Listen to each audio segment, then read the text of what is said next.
Hey, Riley. Yeah? What'll you have? Pabst Blue Ribbon? What else? Smoother, smoother, smoother flavor, zest and sparkle, millions favor. Taste that smoother, smoother flavor. Pabst Blue Ribbon beer. What'll you have? Pabst Blue Ribbon. Internationally famous Pabst Blue Ribbon. Finest beer served anywhere. Presents The Life of Riley, starring William Bendix as Riley.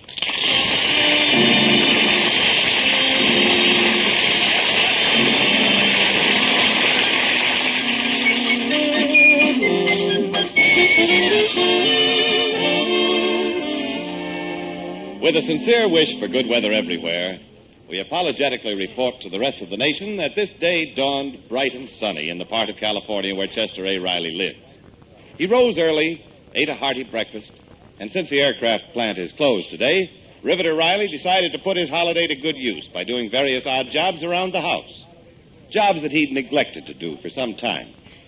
So Riley dutifully took his tool chest, went out into the backyard, and for his first chore began to put up a new hammock. He hammered a large nail into the tree, hammered a nail into the other tree, and then he put up the hammock and stretched out in it to test it and see if the nails were secure enough to support his weight. Now, that was at 10 o'clock.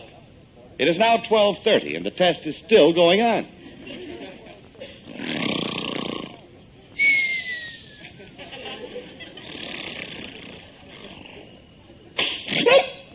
I'm shot. I'm shot. Peg, why did you do it? Take it Peg. easy, Pop. I didn't hit you. What? Well, Junior, what are you doing with that gun? I'm just shooting at that bulge in the tree there. Well, you hit the bulge in the hammock. Oh, you want to kill somebody? Oh, gee, I'm sorry, Pop. I didn't mean to hit you, honest. But it's only a BB gun. It can't hurt you. Can't hurt me. Oh. What's all the yelling about, Riley? Why are you sitting so funny? Well, your son almost blew my brains out. Junior. I'm sorry. Honest, Pop. There's some son you got. A sniper. Ain't you got nothing better to do than go around taking pot shots at people? I'll shoot at tin cans. Now, you be more careful with that gun, Junior. You're not going to be allowed to play with it. Some kid. When I was your age, I didn't go around shooting my father behind his back. Why don't you go play baseball? Nah, there's nobody to play with. Most of the gang went camping up to Big Bear Lake for the weekend. Well, why didn't you go camping? Because you said you wouldn't spend the money. Always excuses.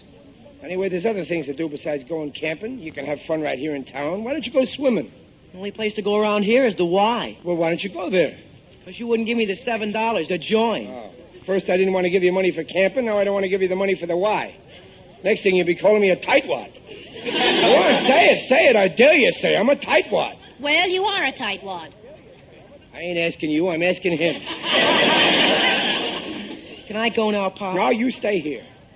Now, listen here, young man. You got 2 weeks Christmas vacation ahead of you, so you better find something better to do with your time than hanging around the house all day. Well, at least you could be constructive, Riley. What do you want him to do? Well, let him get a job. Go to work. But it's my vacation. So what? When I was your age, I worked every school vacation. I was ambitious. Why, one summer alone, I had a job with an iceman, then I got a job helping a milkman, then I helped run a corner newsstand, then I got a job in a livery stable. What's the matter? Couldn't you hold a job? He's such a wise guy. There's one rule in life you ought to know, and that rule is learn the meaning of hard work when you're young, like I did. Then you'll get somewhere when you're old. Like you did. Well, there's an exception to every rule. Now, look here, Junior. Tomorrow morning, you look through the want ads. Oh, Riley. He's only 14. Now, he's studied hard at school all term. Let him have a little fun. Sure, I want to have some fun. Yeah, fun. That's the trouble with the kids of today. That's all they think of. Fun. But work? Oh, no. Let the old man work. Well, why shouldn't he have some fun? A boy's got to learn to stand on his own 2 feet. He's got to learn to be self-reliant. That's the American way. Ain't you ashamed, Junior, coming to me every week, week after week, for your allowance? No. No. You're not ashamed to ask me? Why should I be ashamed? I ask you, but you never give it to me. Again with the money. Now, just for that, I want to teach you a lesson, Junior. You ain't getting a cent out of me all during your vacation. Oh, Pa. If you want money, you'll have to work for it. Now, Riley, why don't you think about it? And later when you feel better... I mean it. My head is made up. Work. That's my motto. If there's one thing I can't stand, it's a lazy loafer. Oh, but Now, Pop. stop swinging this hammock. I want to take a little cat nap. Wake me up in 6 hours.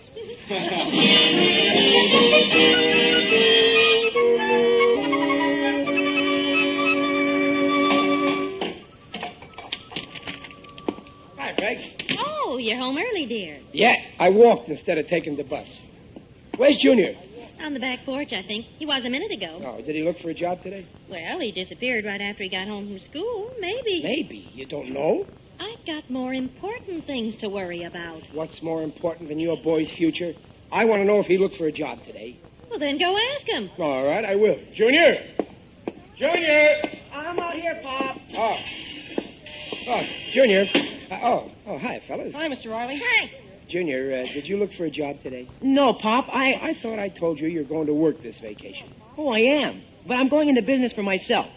What? Yeah, mowing lawns. Me and Joey and Willie here. We're partners.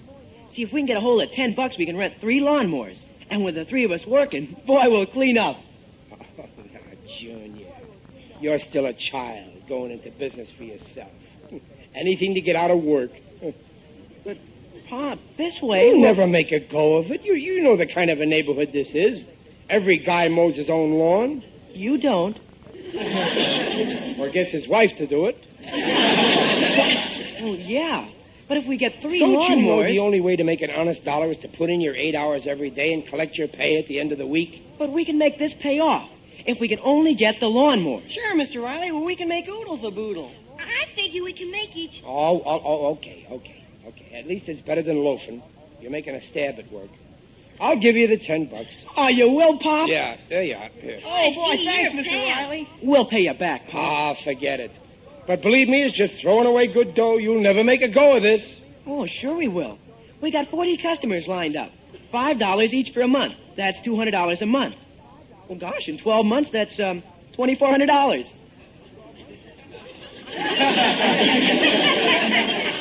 Partners, I think we can make a go of this. Partners? What does he mean, we? Well, it's my $10 that's putting you in business. What does he mean, my? You gave it to us. Gave it to you. Oh, you kids have got a lot to learn about business. I didn't give it to you. I ain't no philanderer. I'm an investorer. I'm bringing in the capital, ain't I? Well, if you don't want to give it to us, then lend it to us. And we'll pay you 4% interest, just like a bank. Oh, you want a loan? Well, okay. What's your security?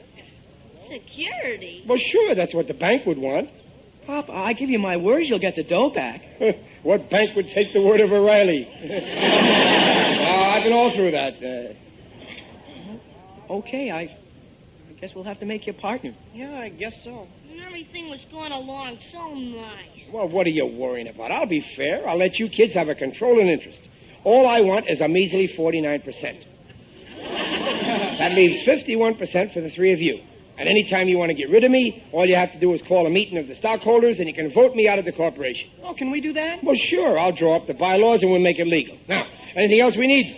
Oh, hey, yeah, we need some dough to buy weed killer. It's $2.50 a gallon.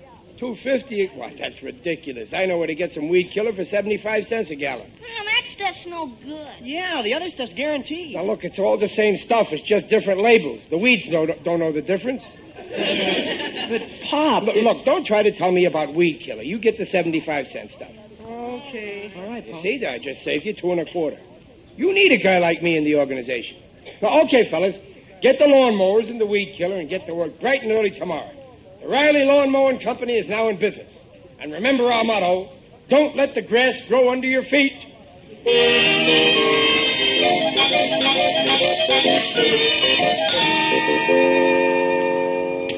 Hi, Peg. Boys here yet? Yeah, they're here. Oh, swell. Just a minute. We got a meeting, Peg. That's what I want to talk to you about. Now, why don't you leave those kids alone? Well, now, Peg, I'm helping them. Now, listen to me. They're better off without your help.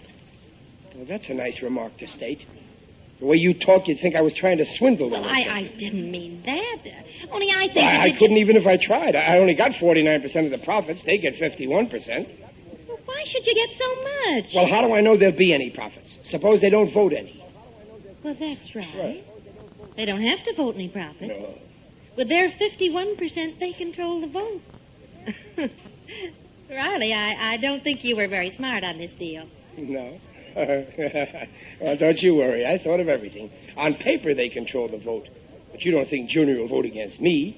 No, the two of us will decide what profits are taken out, and if the other two kids step out of line, why, we'll just vote them out of the corporation. Oh, Riley, you wouldn't do that. Peg, there's no room for sentiment in business.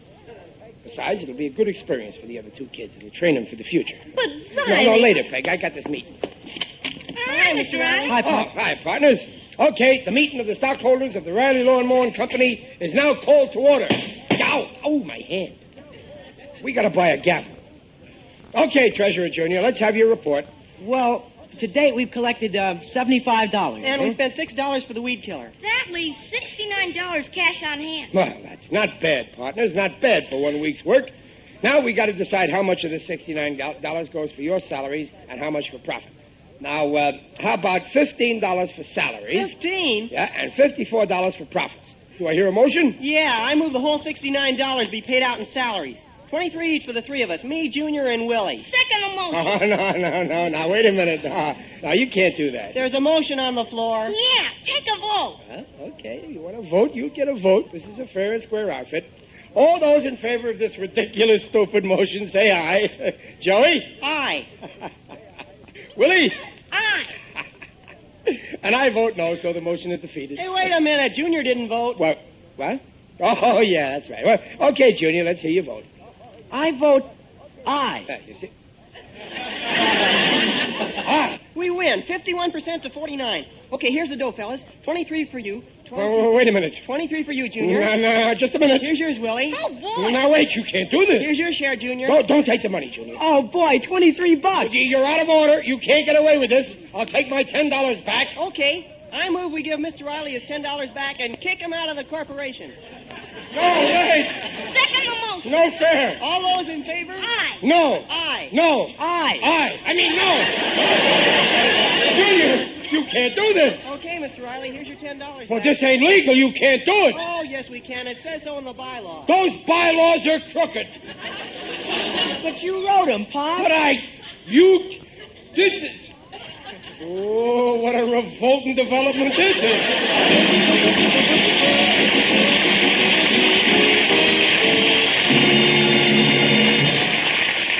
You have just heard the first act of The Life of Riley, starring William Bendix as Riley. Now, here's a question you hear everywhere. What'll you have? Pabst Blue Ribbon. What'll you have? Pabst Blue Ribbon. When you hear the fights on the radio with the fighters trading blow for blow, the moment that bell begins to sound, it's Pabst Blue Ribbon from the very first round. What'll you have? Pabst Blue Ribbon. What'll you have? Pabst Blue Ribbon. What'll you have? Pabst Blue Ribbon. Pabst Blue Ribbon beer. Smoother, smoother, smoother flavor, zest and sparkle, millions favor. Taste that smoother, smoother flavor. Pabst Blue Ribbon beer. Finest beer served. Anywhere. Pabst Blue Ribbon. Say, do you want to know how to judge truly fine beer? Well, friend, just make the three-way experts test. 1, see the clear color and look at the creamy head. 2, sniff that fragrant Blue Ribbon blend. 3, taste the flavor the whole world knows. Then you'll agree, Finest beer served anywhere. Pabst Blue Ribbon beer. what'll you have? Pabst Blue Ribbon.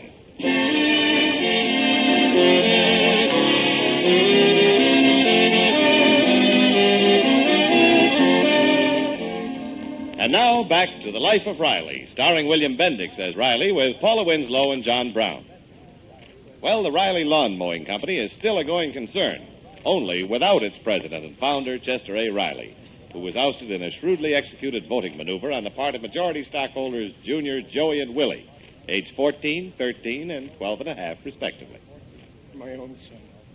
My own son. Oh, stop it, Riley. My own son stuck a knife in my back.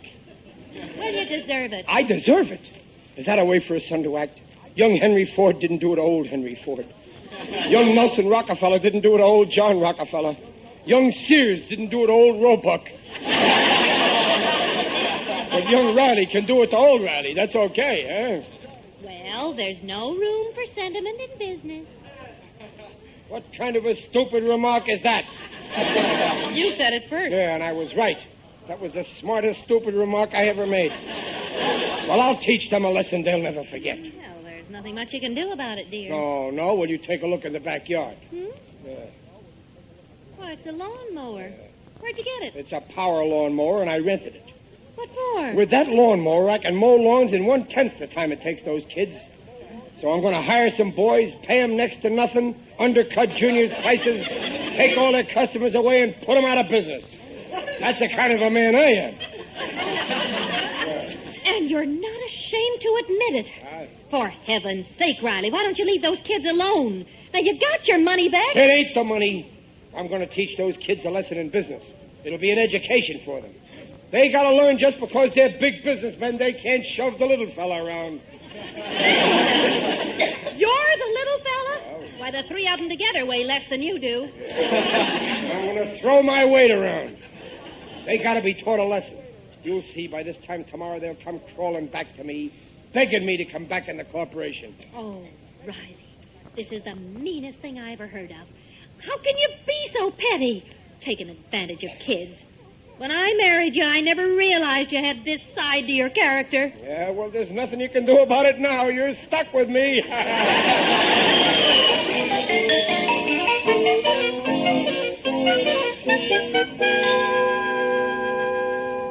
I'll show them. They think they got me licked. Well, they'll find out I don't give up that easy. Riley never says die until he's dead 6 months. Nonsense. You're no different from my other customers. Digger, it's you. Yes, it is I indeed. Digby Odell, the friendly undertaker. What are you doing here on my threshold? I came to see you on business. In that case, let's not stand out here on the street. Come into my parlor and stretch out. I like to see people comfortable during a business discussion. Okay. Oh, dear. What's the matter, Digger? I haven't got my key with me. Ring the bell, will you? Huh? Oh, yeah, sure.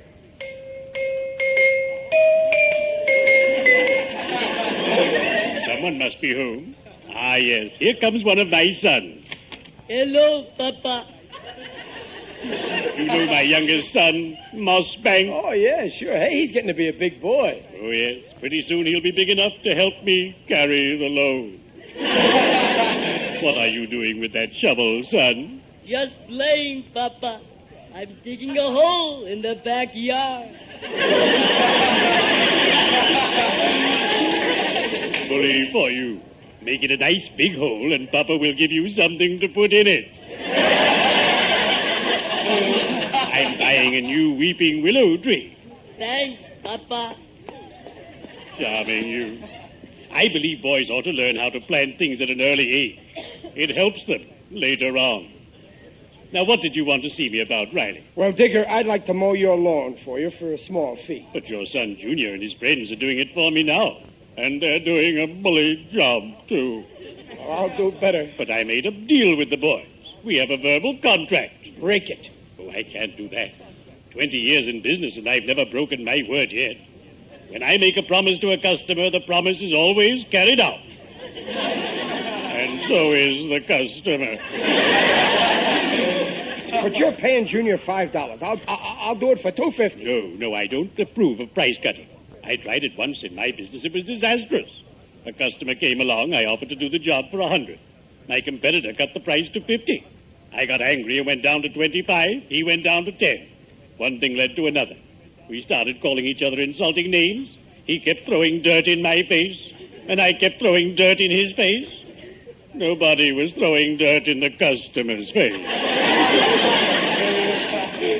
But, Digger, I'll do the job for $2.50. $2. No, Riley. If you ask me, I don't think it's very nice of you to compete with your son, Junior. Now, look, Digger, I didn't come here for a lecture.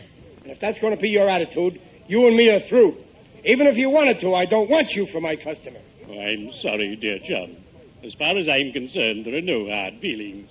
And believe me, I'll always want you for my customer. Well, cheerio. You'd better be shoveling off.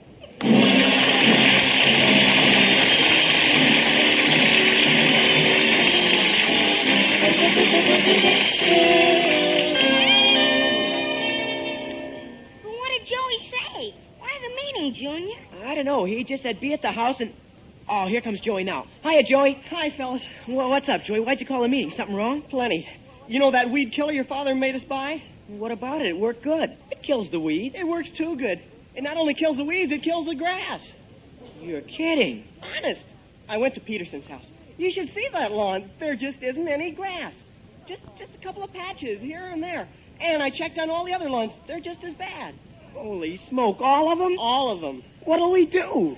Mr. Peterson says we have to put in a new lawn or he'll make trouble for us. Gee, we'll have to work for weeks so we won't make a cent. We'll lose money. It's all your father's fault, Junior. He got us to use that cheap weed killer. Gee, guys, I'm sorry. Well, a lot of good that does us. Gee, what'll we do? Oh, watch it. Here comes your old man. The big brain. Cut it out, Joey. Well, if it isn't the big businessman. Lay off, will you, Pop? What's the matter, boys? Why the long faces? You look worried. Why shouldn't we? It's all your fault, Mr. Riley. On account of you, we'll probably lose all our customers. Oh, so you found out about the jam I got you into, huh? I didn't expect you to cave in this fast. Now, look, I don't want to be too tough on you. I think you've learned your lesson. I'll tell you what I'll do. I'll come back in the organization. You want to come back? On one condition. I'm the boss. I decide who gets what profits there are. I have full responsibility. And as far as you're concerned, you fellas have just got jobs. You're working for me, okay? But, Pop, there's something you ought to know. Oh, I don't want to know nothing. Yes or no? But, Pop, we just found Shut out... up, Junior. Yep. Is it a deal? We'll have to pay for all the damages if you're boss. What damages? That weed killer of yours ruined all the lawns. Oh, I'm surprised at you, Junior. Just because you don't want me running things, you make up a cock and bull story like that and you expect me to fall for it? Well, I'm just a little bit too smart for you. That's right, Mr. Riley. No use trying to fool you. Oh, you bet there isn't. But, Pop... Quiet, Junior. That's right. You're too smart for us dopey kids. Yep. Well, what do you say, fellas? Is it a deal? Am I the boss? Yes, sir, Mr. Riley. Willie, I'm the boss. Oh, sure. Junior? Okay, if that's what you want, boss. Now, just so that there's no misunderstanding, I got a little agreement here that I want you to sign. Here's a pen. Okay. No, wait a minute. No, read it. I want you to know what you're signing so you won't say that I tricked you. This paper just says that I have full charge and absolute control. That's okay by us. Uh-huh. There. Sign, Willie. Now you, Junior. That does it. Now let this be a lesson to you kids. If you want to get somewhere in business, it ain't luck, it ain't tricks, it's brains that does it. Yeah. You taught us a lesson, all right. Hey there, Joey, I want to talk to you. Oh, it's Mr. Peterson. Well, Joey, what are you going to do about my lawn? I advise you... No, just a minute, mister. If you got something to say about your lawn, you better talk to me. What have you got to do with it? Well, I have full charge and responsibility. Oh, is that so? Yeah, these kids just work for me. I got a paper to prove it, see? Well, I'm very glad to hear that. I just spoke to my lawyer, and I found out you can't sue a minor. But seeing you're in charge, I want to tell you something. I'm not only speaking for myself, but for 10 other people as well. Unless you repair the damage your phony weed killer did to our lawns, we're going to drag you into court and make you pay through that big fat nose of yours. Goodbye! Wait! I'm a minor! Wait! They did it! The kids did it! I didn't do it! But, Mr. Riley, you're the boss. What? Yeah, you're it. Why, you swindlers. You tricked me. Why didn't you tell me about the weed killer? I told you, Pop, you wouldn't believe me. Yeah, you were too smart for us. Let this be a lesson to you, Mr. Riley. If you want to get somewhere in business, it ain't luck. It ain't tricks. It's... I know. It's brains. And believe me, I wish I knew where to get some. The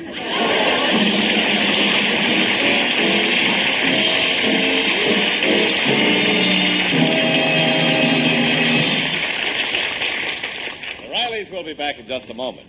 But right now... You can travel 15,000 miles to far-off lands and distant isles, from tropic sun to Arctic snows. It's Pabst Blue Ribbon the whole world knows. In Napoli, where Nick and Tony enjoy fine beer and macaroni, you'll always get a welcome smile when you ask this question in Italian style. What'll you have? Pabst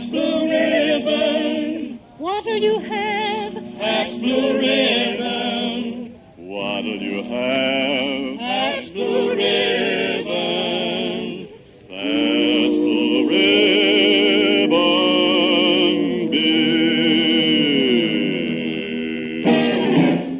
Yes, wherever you travel, to Europe, the Far East, South America, or right here in the good old USA, you'll find folks enjoying that international favorite, Pabst Blue Ribbon. Remember, the quality that has carried Pabst Blue Ribbon around the world is yours for the asking. The next time the waiter asks you, what'll you have? Tell him you want the world's #1 favorite, Pabst Blue Ribbon. Finest beer served. Anywhere.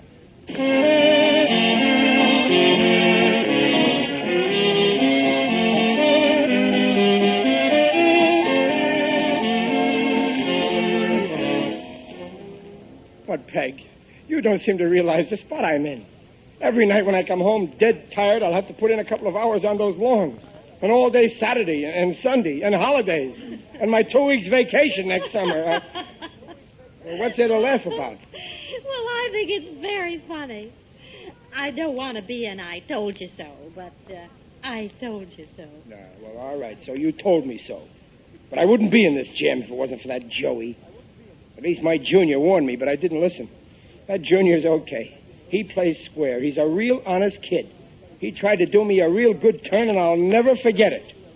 I wonder how I can trick him into doing those lawns for me. Suppose I tell him that I'm sick, and the doctor won't let me get up out of bed.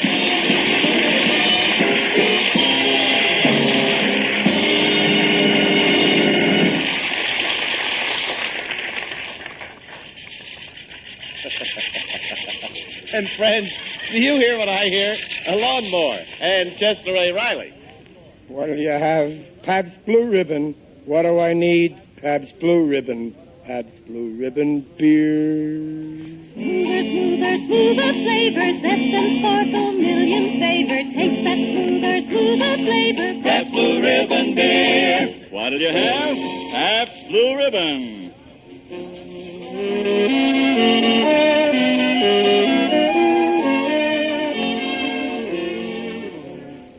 Mrs. Riley, alias William Bendix.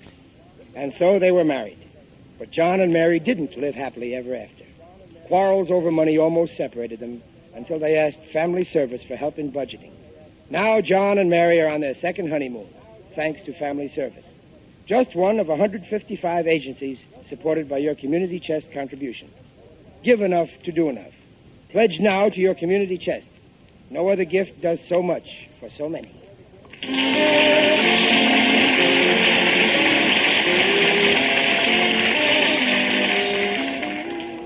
Pabst Blue Ribbon invites you to join us again next week to hear The Life of Riley, starring William Bendix as Riley.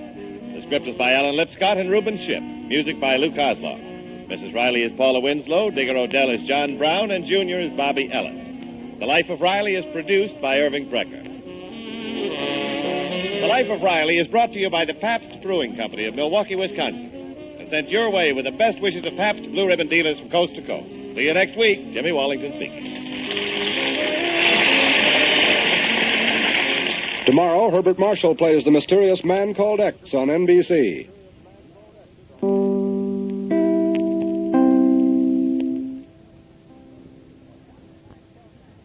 The Johnson Wax Program with Fibber, McGee, and Molly.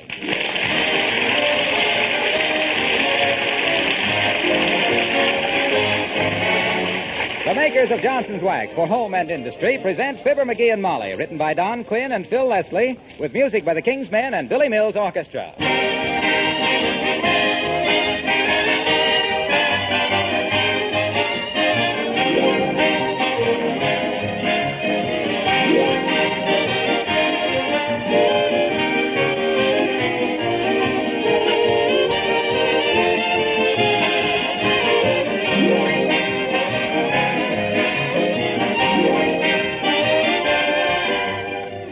The kitchen is a popular room with most families. It probably is with yours. Is it because you ladies are out there so much? Or are the icebox and the things cooking on the stove the great attractions? Well, that's unkind of me, isn't it? Of course, it's the ladies. Well, at any rate, the kitchen is a popular room and deserves the extra care that most women give it. When linoleum is bright and sparkling, its colors fresh and new-looking, the whole room takes on a more cheerful tone and is a pleasanter place to work in. When you use Johnson's Glow Coat regularly to keep linoleum new-looking, you're actually making it last 6 to 10 times longer. And you're saving yourself hours of work all year because Glow Coat is so easy to use. It's self-polishing and needs no rubbing or buffing. Spilled things wipe up in a jiffy. Johnson's self-polishing Glow Coat is economical. A little goes a long way.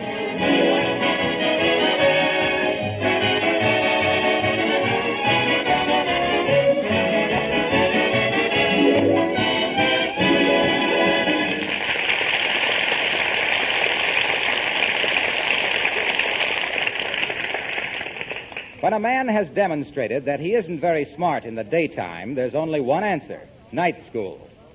And here, all excited at the prospect of Fibber's first evening of school, we find Fibber, McGee, and Molly.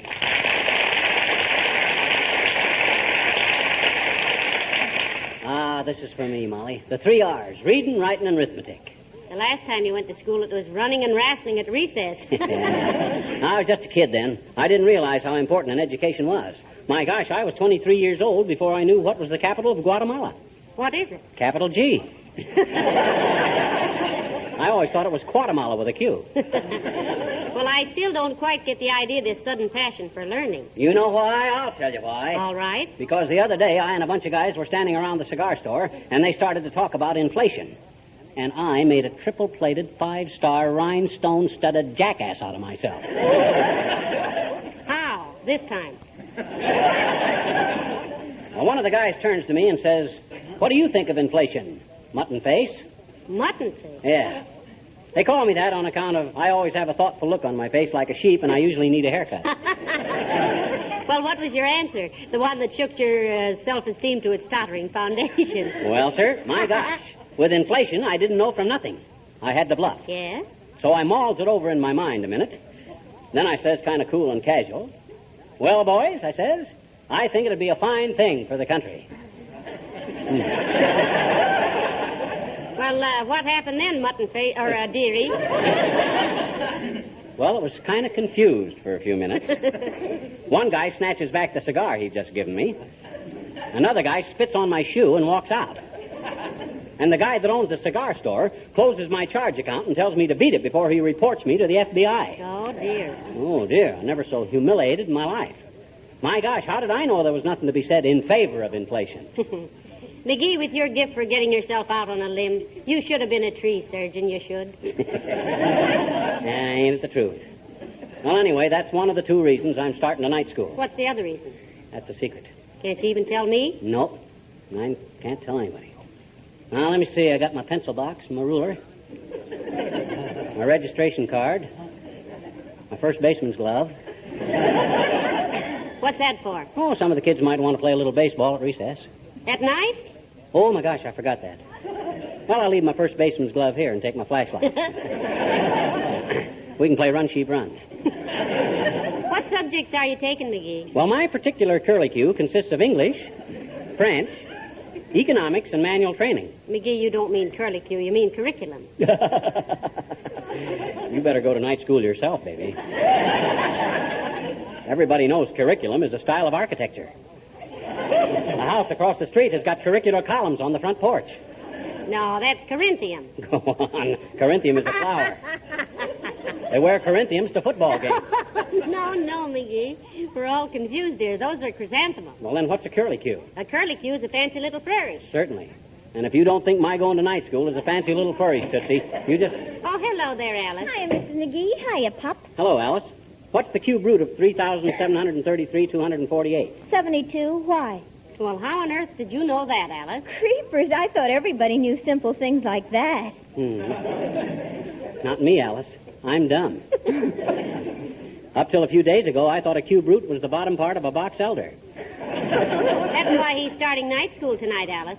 And it'll be the first time he ever went to school that he got up in time for. Gee, are you really going, Pop? What are you taking? Oh, pencil and ruler, flashlight, couple of jelly sandwiches, grape jelly.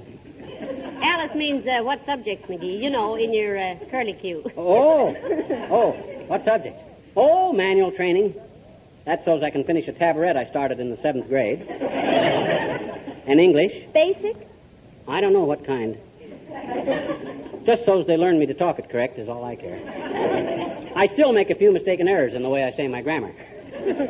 Oh, not many. You only made 7 in the last 2 sentences. I might take a couple of semesters of French, too, maybe. That's a good idea. Then you can ask some waiter why they always bring your demitasse in such a small cup. Well, some of the night schools have correspondence courses, too. I tried to find one for a boyfriend of mine who's over in Italy in the Army. He used to be a hog caller. What kind of a course did he want, Alice? Pig Latin. You know, I think night schools are a wonderful institution. Lots of people are too busy to go to school in the daytime. Yeah, like me. Got too much to do. Busy all day long. Well, Downbeat Weston, that's a friend of mine that he works at the next bench to me at the airplane factory. Yeah? He went to night school for 2 years, and creepers, is he ever smart. Really got something out of it, did he, Alice? Wow, did he? Come 9 p.m. and he's the smartest boy I know. Well, I'm glad you approve of it, Alice. Incidentally, you got a book strap? A what, Pop? A book strap. You know, that you strap around your geography and arithmetic and grammar books and walk home from school swinging them while you try not to step on the cracks in the sidewalk. Why don't you use one of your belts, McGee? Maybe he hasn't got enough books to fill it out, Mrs. McGee. Now, just a darn minute, Alice. Hey, I know where there's a good leather strap. Where, dearie? Right here in the hall.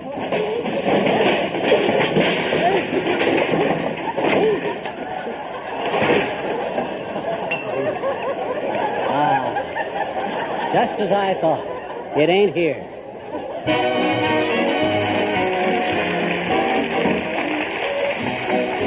Billy Mills and the orchestra play I'll Walk Alone.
My first day at night school. Boy, oh boy.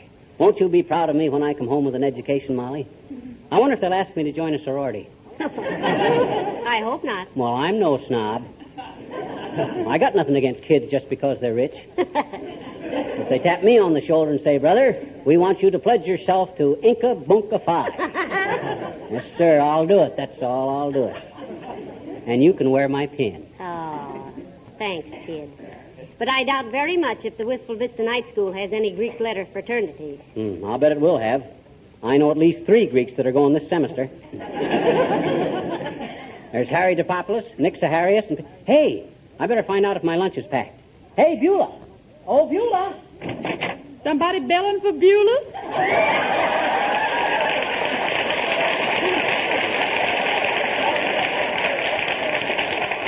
Our schoolboy was wondering if his lunch was ready, Beulah. Yeah, and I was going to suggest you put in an extra pickle, Beulah. Might want to share my lunch with some other kid. Yeah, sir. And I can unscrew a wheel off the tea cart if you want to roll a hoop to school. I'm afraid it's too dark, Beulah. I'll just kick a tin can or something. This whole thing is degenerating into simple nonsense. Yeah. What's the second reason you're going to night school, McGee, aside from learning about inflation? Well, my second reason is a very confident... You want to find out about inflation, sir? Huh? Yes, he does, Beulah. Why? Well, for goodness sake, nobody has to pack somebody lunch and sharpen pencils and buy school books just for that. All you got to do is ask somebody. Yeah? Who? Me. You understand about inflation, Beulah? Yes, ma'am. Of course, there are certain aspects of the problem which elude me, but I got me a fairly comprehensive grasp of the basic principles.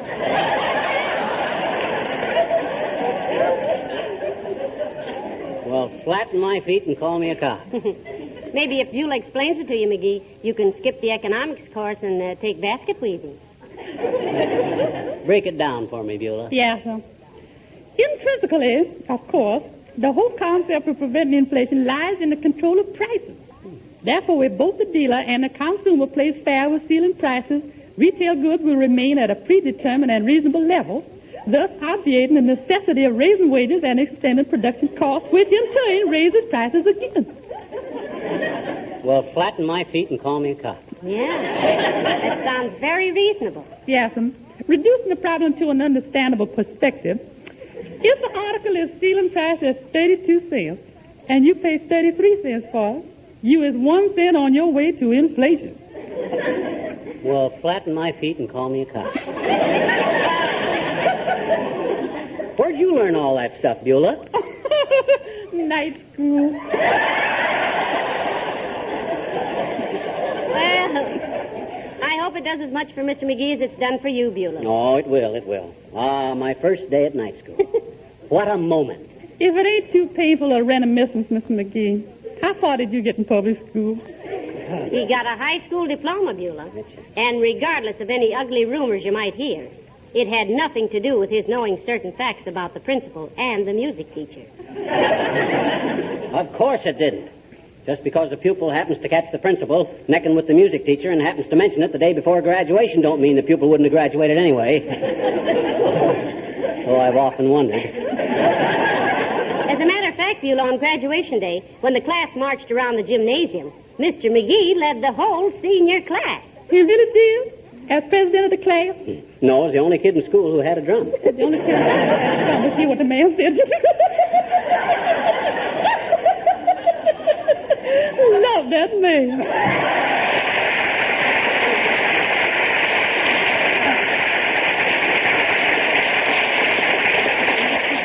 You know, dearie, I almost wish I was going to night school with you. Is it too late for me to register? Oh, no. Don't do that, Molly. Don't do that. That'd spoil all my plans. Oh, what plans? Never mind. I got a certain project in mind, and I got to do it alone. Well, all right, but now... Oh, hello, Mr. Wilcox. Hello, Molly. Hey, pal, is this the night you start night school? Sure is, Waxy. Ever think of going yourself? You're not so smart you couldn't use a little more education. Well, I once thought of trying for my bachelor's degree, but I got married instead. Here, pal, here's a little something to take to school with you. Oh, my gosh. Oh, gee whiz. Oh, oh, Junior, you shouldn't have done this. Isn't it beautiful, Molly? It really is. A nice big red apple. Oh, it's just something to give your teacher, pal. Believe me, it never does any harm. I remember once I took a big red apple to one of my teachers and... but that's another story. Well, this was certainly thoughtful of you, Junior, and look at it shine. Don't tell me you used... Nope. Nope, I just rubbed it up a little, that's all. You see, nature protects fruit with a natural wax finish, just like good housekeepers keep their fine possessions protected with Johnson's wax. Just imagine nature being as smart as the Johnson Company. And just imagine Waxy lugging an apple clear across town just to drag a sales talk in by the stem. Why, that wasn't my idea at all. I just wanted you to get off to a good start at school, that's all. Of course, if your teacher happens to mention the lustrous beauty and protection that a wax finish gives a mere apple, you might toss in a slug for Johnson's wax. Just in passing, of course, so that... Hey, what's the matter, Molly? You don't look happy. Well, I guess I do feel a little sad, Mr. Wilcox. You know how it is with a woman on her little boy's first day at school. I guess we just hate to see them grow up.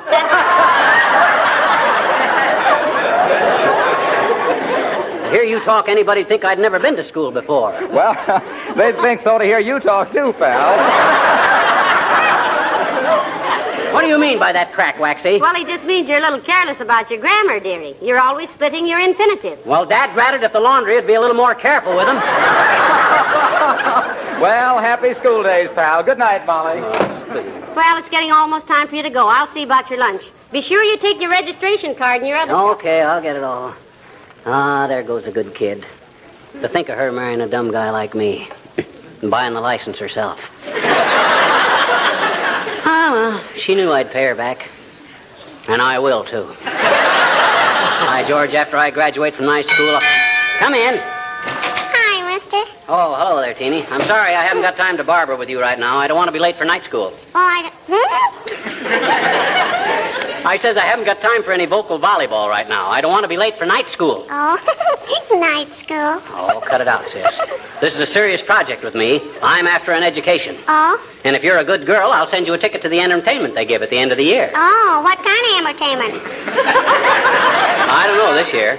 Last year, I understand they put on a puppet show. Oh, gee, I love puppet shows, mister. You do, eh? Hmm? I says you do, eh? Do what? You love puppet shows. I know it. I had a little puppet once. His name was Margaret, and he was a wire-tail air hair. You mean a wire hair airtail? If he was an Airedale, he couldn't have been a wire tail. I said puppet, not pup. This was a puppet. He grew up to be a pup. You don't understand, sis. A puppet is a kind of a doll that somebody manipulates with strings. Sure. Uh-huh. My little puppet was a doll, too. Hmm? Oh, gee, he was cute. Oh, only we didn't manipulate him with a string. We had a long leather leash for him. Leash, not lease. What? I says it's a leash.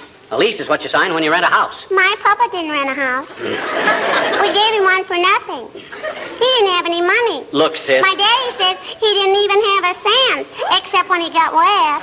Now, look, sis. So I hope you do take me to the puppet show, mister. Maybe I could buy another puppet like Margaret, I tell you, there are no dogs at a puppet show. Well, I bet you they will be when they grow up, I bet you. Now, wait a minute, sis. Let me explain this. Now, look.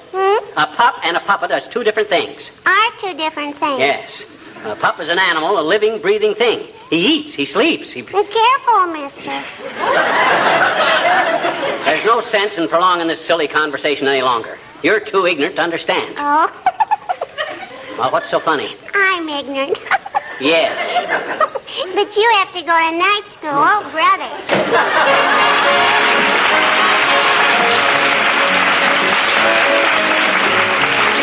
The King's Men and sing a tropical song. Upon the island from which we come, we have a national characteristic which is very strong. Because we put the accent upon the wrong syllable when we sing a tropical song. Upon the island from which we come, the point of interest beside the coconut and the sarong is that we put the accent upon the wrong syllable and we sing a tropical song. We could show the natural wonders of the scenery to you, and we could show the native birds and perhaps give 2 or 3 to you. We could describe the climate and also tell the elevation to you.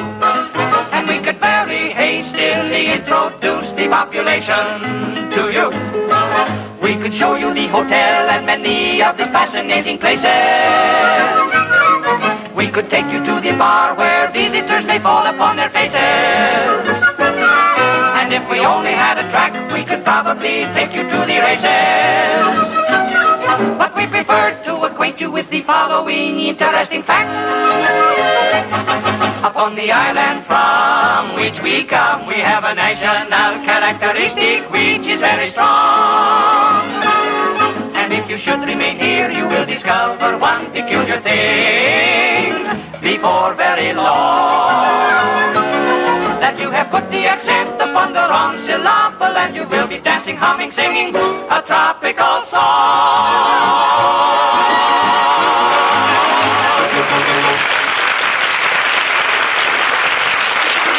Now, let me see. I got my pencil and my ruler, my lunch, my bean shooter, my pen wiper, my book strap. Did you wash your neck and ears? After all, your first day at night school, you know. Oh, my gosh. What's the matter? A, B, C, D, F, G, H, I, J, K, L, M, N, O, P, Q, R, S, T, U, V, W, X, Y, Z. Is that right? Perfect. Why? I just wanted to be sure. I hate to get caught not knowing my alphabet the first day at night school. Well, kiss me goodbye, dearie, and don't forget to look both ways now before you cross the street. Come in. Oh, hello, Dr. Gamble. Hello, my dear.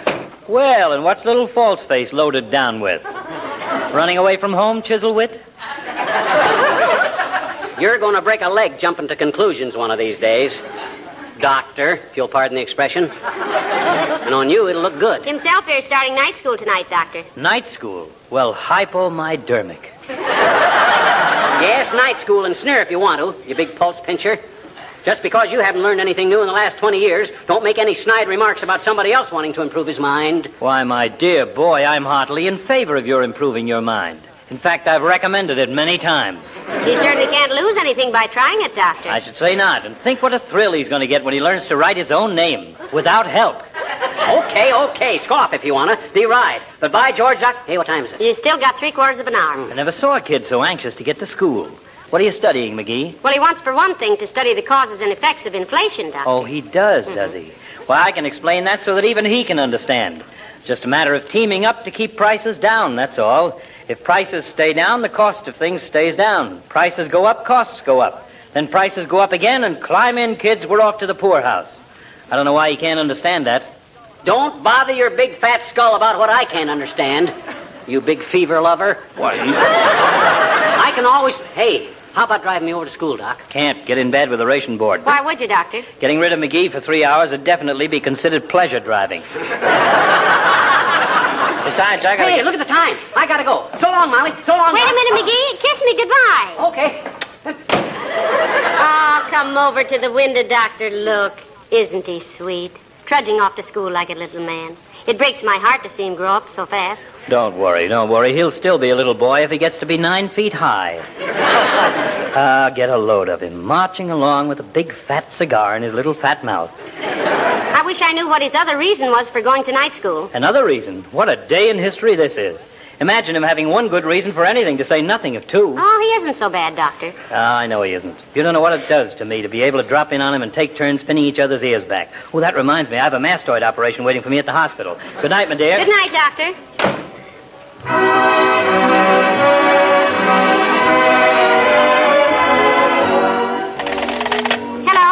Hello? Is this you, Dr. Gamble? This is Molly McGee speaking. Yes, Doctor, I'm frantic. Look, I called up night school to tell McGee he forgot to take his registration card. I'm all frustrated here, and they say he never got there, and it's almost 10 o'clock. You will? Oh, thank you, Doctor. Yes, I'll meet you at the police station. Hurry now, won't you?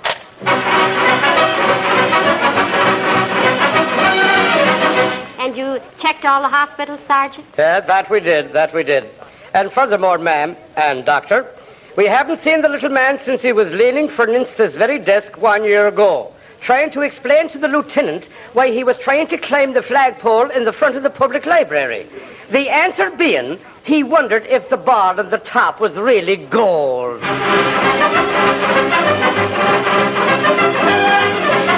No, Mrs. McGee, he hasn't been in the theater tonight, and everybody's gone now. Are you sure? He has a habit of dropping in wherever Heavenly Days is playing because he likes to hear himself sing. And he wants to know about inflation. Well, come on, Molly. We'll stop at the Elks Club and ask all the boys.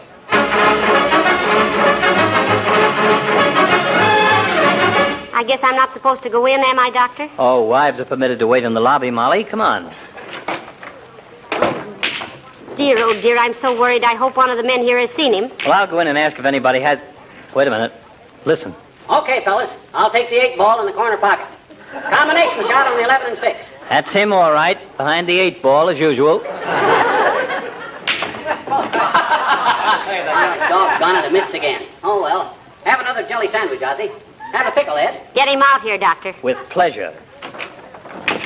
Hey, McGee, come here a minute. Huh? Oh, hi, Doc. Excuse me a minute, fellas. Be right back. What's the matter, Doc? Is anything... Oh, hi, Molly. McGee. Huh? Why didn't you go to school? I didn't want to. I thought you had 2 good reasons for going. I did. And this was the second reason. Explain that, Sonny. Okay, I will. All my life, I wanted to play hooky from school without getting my bloomers blistered when I got home. But I finally When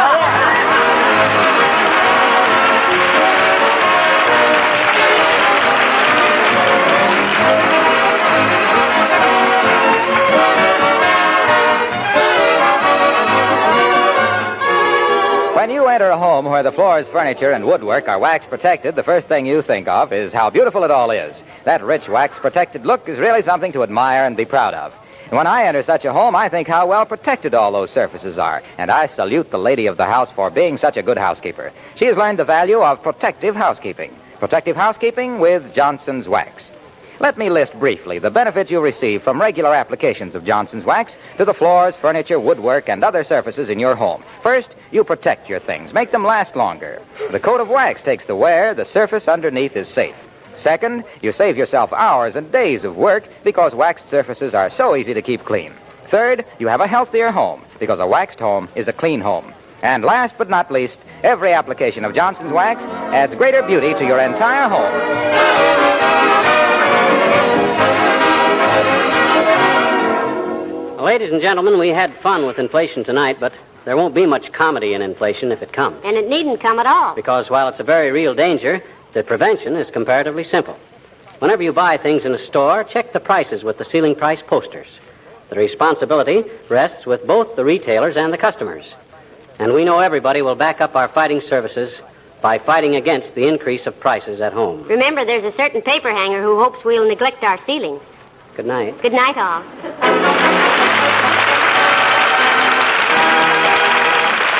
This is Harlow Wilcox speaking for the makers of Johnson Wax Finishes for Home and Industry and inviting you to be with us again next Tuesday night. Good night. This is the National Broadcasting Company.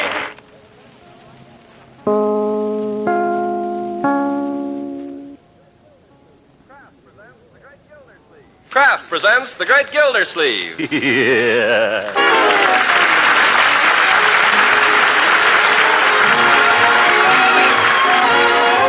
Cheese Company, makers of Parquet margarine and a complete line of famous quality food products, presents Harold Perry as the Great Gildersleeve.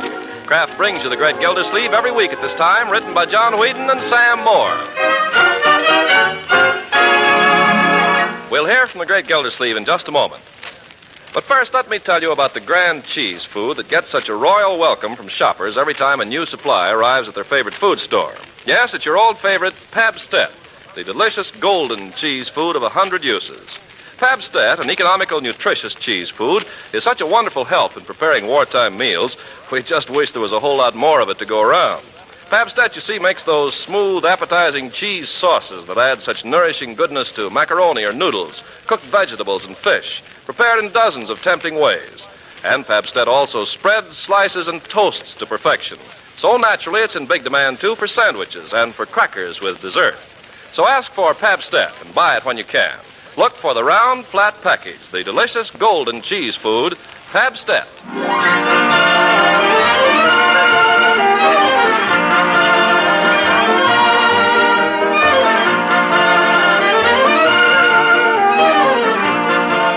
Now let's join our friend the Great Gildersleeve. The ups and downs of his campaign for mayor, plus the complications of his passion for Miss Eve Goodwin, have reduced him to a bulky shadow. Yesterday afternoon, he inadvertently announced his engagement to Miss Goodwin at an Arbor Day rally. And now, as he drops in at Peavy's drugstore, he's in a mood to accept congratulations. Love is the sweetest thing. Da-dee-dee-dee-da-dee. Well, if it ain't Commissioner Gildersleeve. Oh, hi, Floyd. Who's taking care of the barbershop? Closed up. Shaved my quota for the day, Commissioner. Have a soda? No, Floyd, you have one. I'm buying today. Where's Peavy? Out and back there, making up some of my special hair tonic. Guaranteed to grow hair in a pool ball. Now, if you only find some stuff that'll grow hair in a human skull. I use it myself. Very good. Come on, what'll you have, Floyd? Well, if you're buying, I'll have a cigar. What's the occasion, Mr. Gildersleeve? Haven't you heard? I'm engaged to be married. Well, congratulations. Say, didn't you just get out of one? What do you mean? Well, weren't you engaged to that southern party with Oh, that was some time ago, Floyd. This is different. This is the real thing. Well, if you're satisfied, why should I kick? Who's the, Miss Eve Goodwin. The school principal? Never would have thought of her. Why not? I don't know. I had a teacher once that I wondered about, but a principal. She's a very lovely woman, Floyd. Oh, sure. I wasn't casting any asparagus on the lady. Asparagus. 5 gallons ought to last you till Christmas. Hello, Mr. Gildersleeve. Hello, Peavy. Have a cigar. Well, I rarely use tobacco, Mr. Gildersleeve. Is this some kind of an occasion? Sure is, Peavy. Commissioner's gone out and got himself engaged again. So I hear. Yes, Peavy. I'm engaged to the nicest woman in Summerfield. Come on, have a cigar. Well, as I say, I seldom smoke cigars, but just to be a good fellow, I'll ring one up. Oh, you're a prince, Peavy. Now get out the box so Floyd and I can smoke. Yes, sir. Your regular brand? No, let's have the 3 for a half model. 3 for a half again. Thanks, Commissioner. I think you should be very happy, Mr. Gildersleeve. Miss Goodwin always seemed like a nice, wholesome, substantial woman. Wholesome? Peavy, you make me sick. You haven't got a spark of romance in your whole system. Well, I wouldn't say that. Well, don't call my fiancée wholesome. Oh, no offense. I'm very happy if you've met Miss Wright. Was it love at first sight, would you say? Instantaneous. You can always... Well, Judge Hooker, come on in, join the party, Judge. Thank you. Gildersleeve's giving out cigars for his engagement. Yeah, that's right, Judge. Have a cigar? I've already offered my congratulations, but I'll accept the cigar. I wish you a long life of happiness, and I think Eve's a lucky girl. Oh, thank you, Horace. The commissioner claims it was love at first sight, Judge. You take any stock in that? There's no such thing as love at first sight, Floyd. Love is a matter of habit. Habit?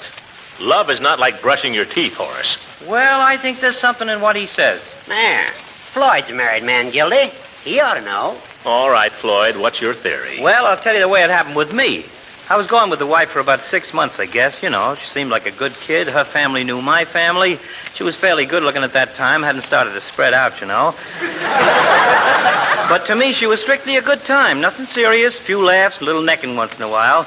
Then one night I took her to a dance someplace, and when we were going home after, there was some moonlight or something. Before I knew it, I asked her to marry me.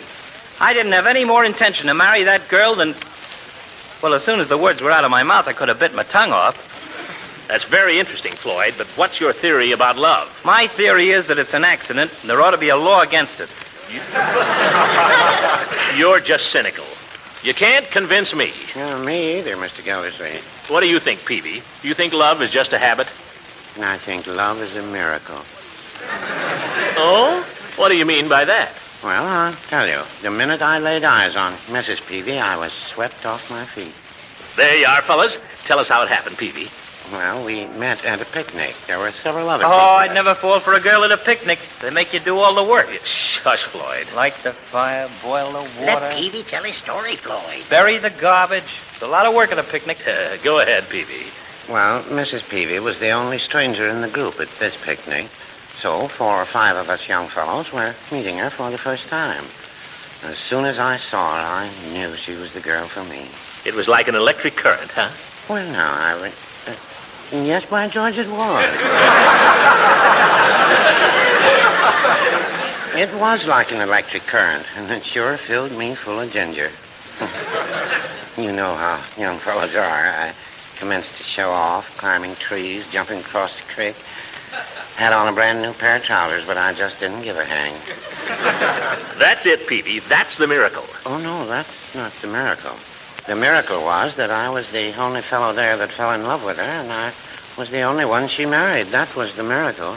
I don't believe it, Peavy. Now, wait a minute, Floyd. What is it you don't believe, Floyd? I don't believe it was any miracle. Did you clean the pots after the picnic? Well, yes, I believe I did. Did you bury the garbage? Well, yes, I recall that very distinctly. Well, there goes your miracle. A woman always picks out the man that's got his nose to the grindstone, and boy, does she keep it there. Yep. You'll find out, Mr. Gildersleeve.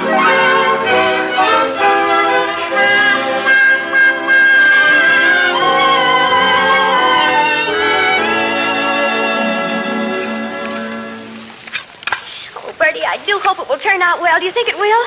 This is the first time in my life I've ever made a cake. Now, honey, just take it easy. Take it easy. Don't get yourself in an uproar. Just do like I tell you. Put it in the oven now. One side, Leroy. Oops, sorry. Leroy, for goodness sake. I said I was sorry. You have to hang around the kitchen. Why don't you go out and play? I don't feel like it. I don't know why it is. Every time I bake a cake, Leroy has to be underfoot. One side now. I know what Leroy's hanging around for. Here it is, Leroy. You can lick the bowl now. No, thanks, Bertie. What? No, thanks. Leroy, honey, what's the matter? Nothing. I just feel like punching somebody in the nose, that's all. Well, what on earth? What does he have to go and get married for? Why can't she leave him alone? Who? Why can't who? Old Lady Goodwin. We were doing all right till she came along. Now, Leroy, you hadn't ought to feel like that. Well, I do. Who wants to marry an old principal? Well, it looks like your uncle does. Besides, she's not old. She's not even as old as Uncle Mort. What's wrong with marrying a principal, anyway? It's like marrying a cop. Leroy, do this. Leroy, do that. Leroy, stay after school. Leroy. I don't think you're very fair to Miss Goodwin. Was she fair to me? Made me clean up the whole playground when I didn't even throw it. Whitey threw it. I don't know what you're talking about. And anyway... Ask Whitey. He admits it. He admits it. Anyway, I like her. You would. I don't know that I think she's just the person for Uncle Mort, but I like her. What do you think, Bertie? You don't want him to marry her, do you, Bertie? Well, you have to look at it this way. There's all kinds of women. Now, Miss Ransom, she's one kind of woman. Miss Goodwin, she's a little different. It's up to the man. Mr. Gildersleeve knows what he's doing. I hope. Well, gosh, do we have to go through this every spring?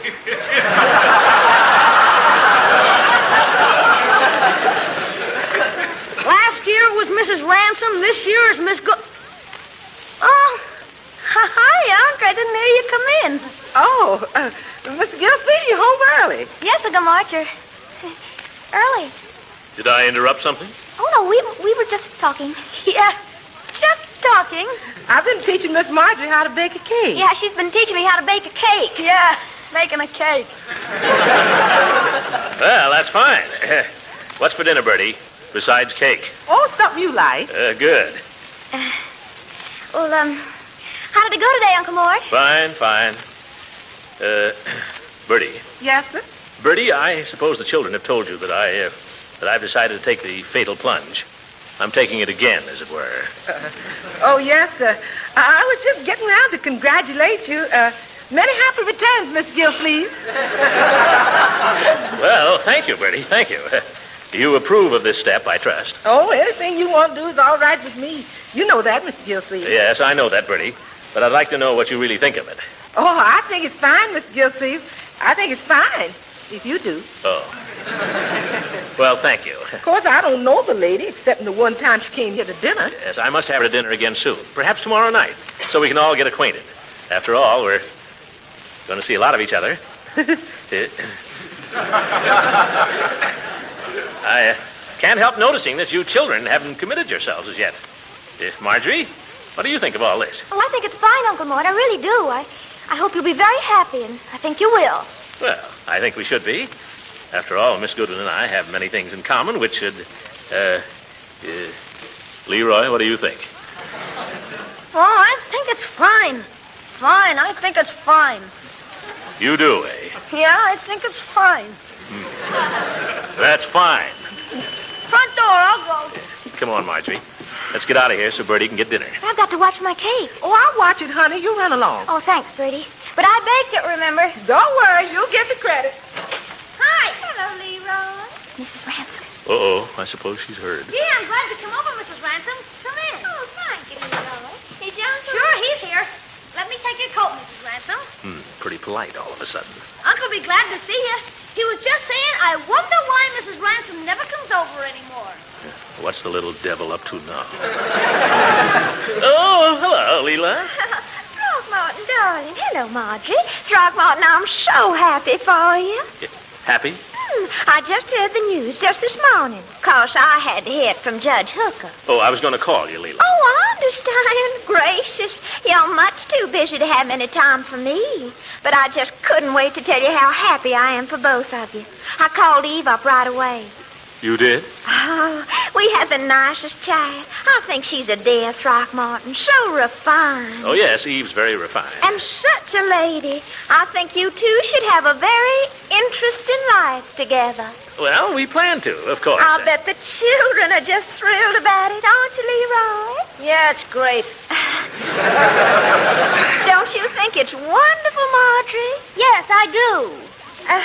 I tell you, I'm so excited about it, I want to give a party, Throckmorton, right away. An engagement party. Well, that's very nice of you, Leela, but... After all, who has a better right? I mean, think of all the parties that were given for us when we were engaged. I think I ought to do something in return, and I'd love to. I love parties anyway. Well, I think I ought to speak to Eve first. She isn't much the party type. Oh, don't worry about Eve. I've already spoken to her. You have? Mm-hmm. I invited her for tomorrow evening, and she said she'd love to come. Oh, Eve is wonderful. I've invited the judge, too. I thought we'd just make it, well, kind of intimate, as long as we're all such old friends and all. What about the doctor? Dr. Hargrave? Oh, out of town again. You know these doctors. Sometimes I think all they really care about is microbes. Hi-ho, who wants to be a microbe? Leela, by George, sometimes I don't know. Well, I'll be expecting you tomorrow then, Throckmorton. Wait, I'll go to the door with you. Oh, thank you. I just want to say, Leela. Yes, Throckmorton. Well, I think you've been a darn good sport about this whole thing, and I want you to know it. Oh, gracious, Throckmorton, I couldn't be happier for you, really. And I'd love giving a party. After all, it isn't every day you get yourself engaged. Not quite. See you tomorrow. See you tomorrow.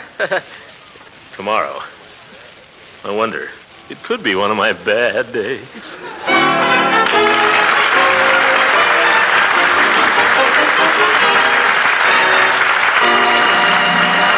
The great Gildersleeve will be with us again in just a few seconds.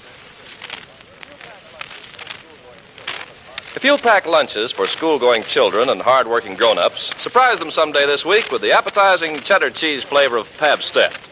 This delicious golden cheese food makes wonderfully good sandwiches. And, of course, Pabst-ett is also one of America's special mealtime favorites. It melts with luscious smoothness into a golden cheese sauce that's simply grand with macaroni, vegetables, eggs, or fish, and another main dish treats for a hungry family. Pabst-ett also slices perfectly to be served with desserts. Pabst-ett, in fact, has won a reputation as the cheese food of 100 different uses. And it's wonderfully nourishing, too.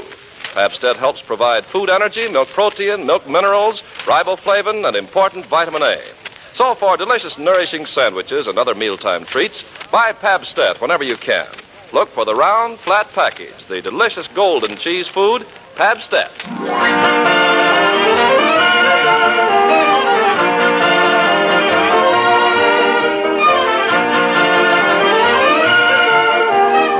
Now let's return to the great Gildersleeve, who finds himself facing a delicate domestic problem. For the first time since the announcement of their engagement, Miss Goodwin is coming to the house, and Gildersleeve senses that Leroy is going to require a little coaching. The coaching is going on in Gildersleeve's bedroom as he cleans up for dinner. Wait a minute. Yeah? Yeah, come back here. I want to talk to you. What about? Well, I'd just like to talk to you, Leroy. Sit down on the bed there. Okay. Shoot. Well, what I wanted to say, Leroy, was, is that the necktie I gave you?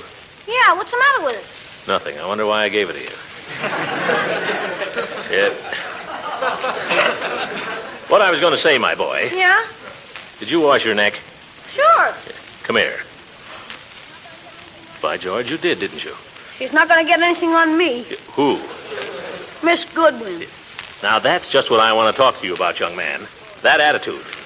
You must realize that because Miss Goodwin is the principal of your school, she has certain duties to perform. It's her duty to be strict with you.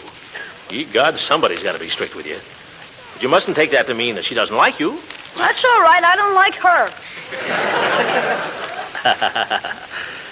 Let me put it this way, my boy. When Miss Goodwin's out of school, she's a different person. A very different person. And you must learn to think of her that way. You must learn to think of her as well as somebody who's very dear to me. Will you do that? I'll try. That's the boy. I know you will. You know, Leroy, you and I ought to get to know each other better. I've always been intending to spend more time with you. Are you going to tell me that you're marrying Miss Goodwin so that you can spend more time with me? I know how you feel, my boy. We've always been a pretty tight little corporation here, you and Marjorie and I. But I feel that the time has come now to expand a little bit. We got to take a new partner into the firm. Why? Why? Well, I don't know that I can explain why. Perhaps when you're older, you'll understand. When I'm older. That's right. When you're older, you'll understand a lot of things. When I'm older. Everything's going to happen when I'm older. For corn's sake, I might as well go to bed and stay there till I'm 21. I know how you feel, my boy, but there are certain things, well, you just have to grow up to them. What things? When did you grow up to them? I haven't got time to explain it all now, Leroy. Miss Goodwin will be here any minute. When she comes, I want you to be polite to her. You understand? Well, I'll be polite, don't worry. She's not going to get anything on me. I'll be polite to her. You'll be more than that. You'll be nice to her, you little squirt, or I'll give you a good fanning. You understand? Okay. Now stick in your shirt tail and let's go downstairs.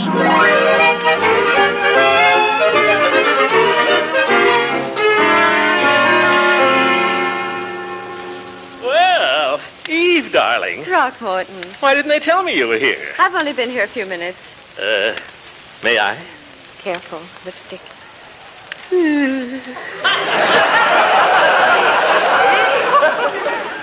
You know, Eve, in my day, if a teacher used lipstick, they'd have her run out of town. Well, your day is over, thank goodness. Well, no, I wouldn't say that. I've just been having such a nice talk with Marjorie. You have a very tactful niece, Throckmorton. I have a very lucky uncle. Your uncle has very good taste. Luck had nothing to do with it, did it, Eve? It was sheer determination. Yours or mine? Where's Leroy? Oh, he's upstairs. He'll be right down. Oh, Leroy! Oh! Hurry down, my boy. Well, let's sit down, shall we? Dinner won't be ready for a few minutes. I'm looking forward to Mrs. Ransom's party this evening. I think it should be such fun. Yes, I hope so. Marjorie was telling me she baked her first cake yesterday. I think that's wonderful. Well, it wasn't wonderful, but it wasn't bad, was it, Uncle Mort? It was food for the gods, my dear. You must teach me how sometime, Marjorie. Oh, I'd love to. It's very simple, really. You just take a cup of flour. Marjorie, not right now, my dear. Oh, it's very simple. Oh, here's Leroy. Come on in, my boy, and meet your future, say hello to Miss Goodwin. Hello, Leroy. How do you do, Miss Goodwin? Well, won't you come over here and sit beside me? I'm quite comfortable here, thank you. I might crowd you. Huh? Oh, there's plenty of room. Leroy, do as Miss Goodwin tells you. Oh, now, Throckmorton, that's no way to talk to a boy. Let him do as he pleases. Did you have a good time this afternoon, Leroy? Yes, Miss Goodwin. What did you play? Baseball? No, Miss Goodwin. You didn't play baseball. Well... Tell Miss Goodwin what you did play. Yes, sir. We played commando. Oh, that sounds like fun. How do you play it? Oh, you just play it. Tell her how you play it, Leroy. Yes, sir. Well, do you have foxholes? Do we have foxholes? Boy, you ought to see the one we got now. Speaking of... Yeah, we have foxholes. Go on, Leroy. Miss Goodwin asked you a question. Answer it. Just a minute, Throckmorton. Leroy. Yes, Miss Goodwin? Come here a minute. Yes? I don't know that this is the place for it, Leroy, but I owe you an apology. What for? I found out who threw that paper wad in assembly. It wasn't you. Who was it? Paul Marks. You're still cold.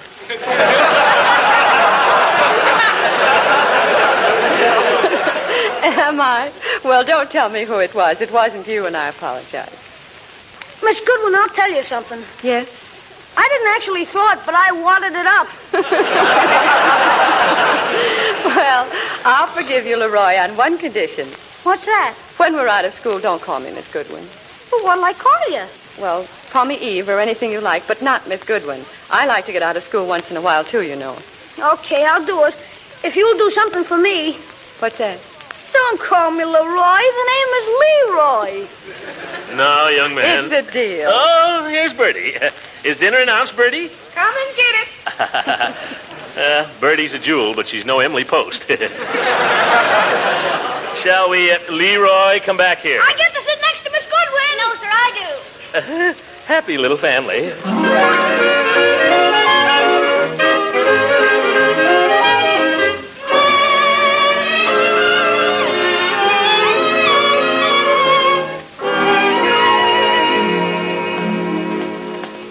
Eve, you were wonderful. How do you mean, Throckmorton? Well, the way you handle the children. So tactful. They're very nice children. Well, it's a big load off my mind. Now, if things go well at Leela's... Well, if you're worried about it, perhaps we should have stayed at your house and been cozy. How about it? Should we tell Leela we couldn't make it? Oh, Throckmorton, I was joking. We can't possibly back out now. Come on. Oh, all right. How about a quick kiss? Just one before she comes. Lipstick. I don't mind. I like the taste. Well, I mind. Throckmorton, this... Well, the happy couple. Here they are, George. Well, congratulations, Throckmorton. My profoundest sympathy, Eve. May all your troubles be little ones. Don't worry, Eve. The first 100 years are the hardest. Oh, brother, this is going to be worse than I thought.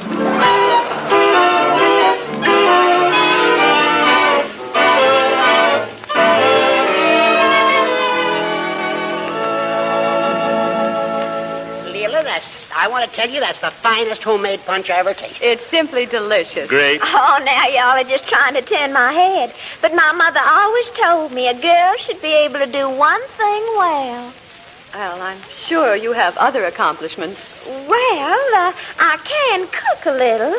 I used to wonder what Throckmorton could see in a silly little girl like me, and I finally decided it must be my cooking. On my way downtown this afternoon, You might just as well realize, Eve, that Throckmorton simply loves to eat. You know, one time I fed him some fried eggplant, and he ate so much he got the hiccups. Oh, Throckmorton, you pig. Now, Leela, please. Oh, this is fun, Throckmorton. Tell me some more things about him, Leela. Well, now, let me see. Oh, did he ever tell you about the time when he was a little boy and the little girl wanted to kiss him in Sunday school? Leela. Throckmorton thought she wanted to wrestle.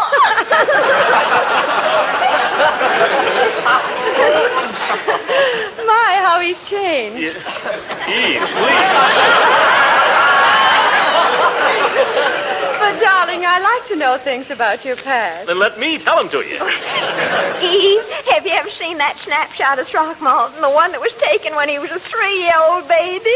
Now, Leela, I forbid it. He was all stomach. Throckmorton, I'd love to see the picture. So would I. You stay out of this, hooker. Oh, please, we're just having fun. Yes, that's all it is, Throckmorton. Eve, tell me, does he ever... Does he ever? Invariably. By George, I don't have to stand for this.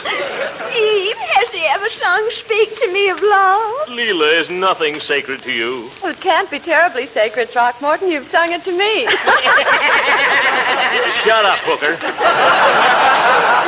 Oh, Throckmorton, sing it for us now. No. Oh, come on. No, I don't want to sing it. Oh, come on, Throckmorton. Sing it for us. Eve. He wants to be coaxed, girl. I do not. Throckmorton, won't you sing it for us, please? Pretty, please. No, I will not. All right, ladies, I will sing it for you. What? Oh, wonderful. Come on, the judge is going to sing. Music, please. I'll play for you, Judge. Speak to me of love and say what I'm longing. Throckmorton, wait.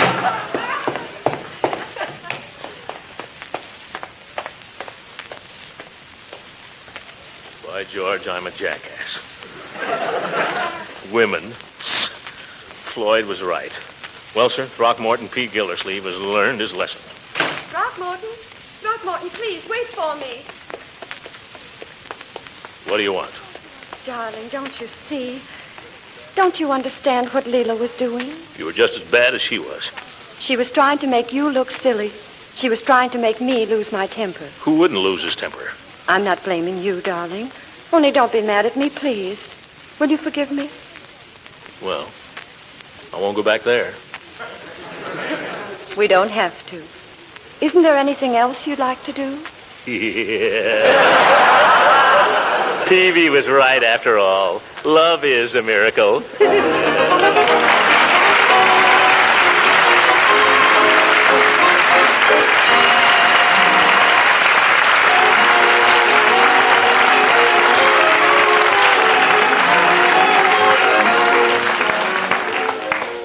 Dear Diary, this will have to be a brief entry because here it is, 2 o'clock in the morning.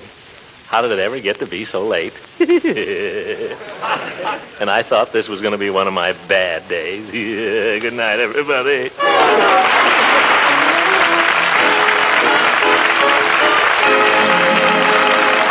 Music heard on this program was directed by Claude Sweet. This is Ken Carpenter speaking for the Kraft Cheese Company, makers of Parquet margarine and a complete line of famous quality food products.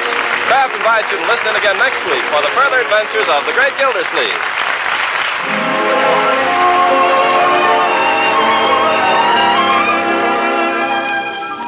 Enriched bread has an important place in almost every meal, and whether you prefer it as a crunch toast or as a plain slice, fresh cut from a tender, golden-crusted loaf, you're sure to enjoy it a whole lot more when you spread that delicious Parquet margarine. Kraft makes Parquet margarine, so naturally you'd expect Parquet to taste extra good, to have a fine, delicate flavor that satisfies. And remember, Parquet is more than just a good-tasting spread. It's a splendid energy food, one of the very best you can eat. Equally important, Parquet is fortified with vitamins. Kraft fortifies Parquet margarine so that every pound contains 9,000 units of important vitamin A. So for real flavor enjoyment and good nutrition, too, buy Parquet, P-A-R-K-A-Y. Don't just ask for margarine, ask for Parquet, the quality margarine that's made by Kraft.